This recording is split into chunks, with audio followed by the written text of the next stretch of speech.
Today is Tuesday, August 6th. This is Noreen Johnson, and here are the good news headlines of the day. As U.S. recession fears caused turmoil throughout the global markets, stocks plunged on Monday with the Dow Jones Industrial Average dropping by 2.6%.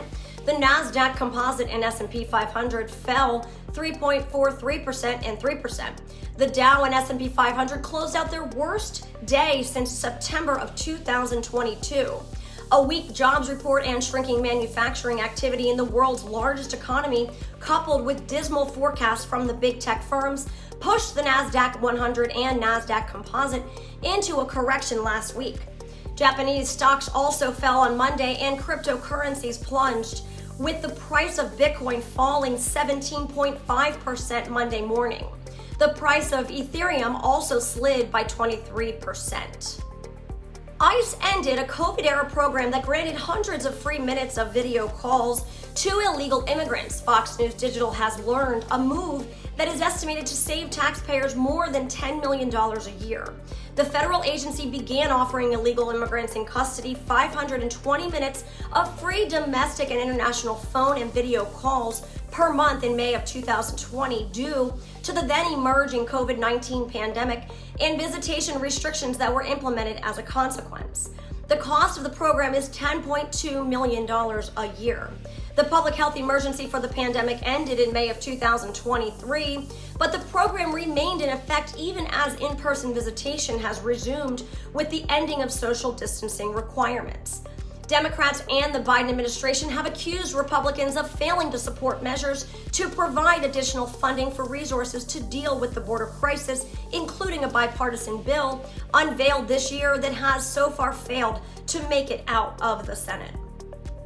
And then this, a clip of Vice President Kamala Harris from 2017 calling on everybody to be woke resurfaced on social media, sparking critics and conservatives to label the official Democratic nominee as a communist functionary who is too radical to serve as president. Harris then said this. You know, we have to stay woke. Like, everybody needs to be woke.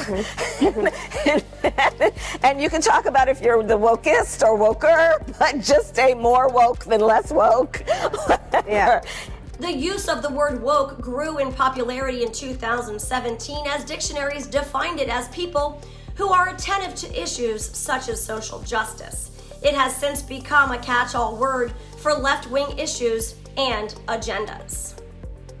A prominent Democratic pollster is pushing the narrative that Vice President Kamala Harris has the inside track with swing state Latino voters.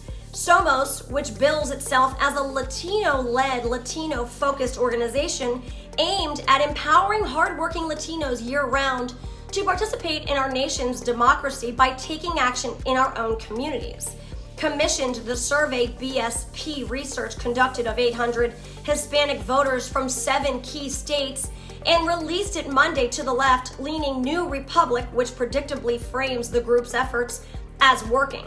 Harris, per the survey, leads 55% to 37% among voters from that demographic in 7 key battlegrounds: Arizona, Nevada, Pennsylvania, Michigan, Wisconsin, Georgia, and North Carolina. The pollsters say the data show Harris has a very strong lead among Latinos in what they bill as polling that contains a large enough sample in them to arrive at a confident estimate of the two-party vote in the states that will actually decide the election.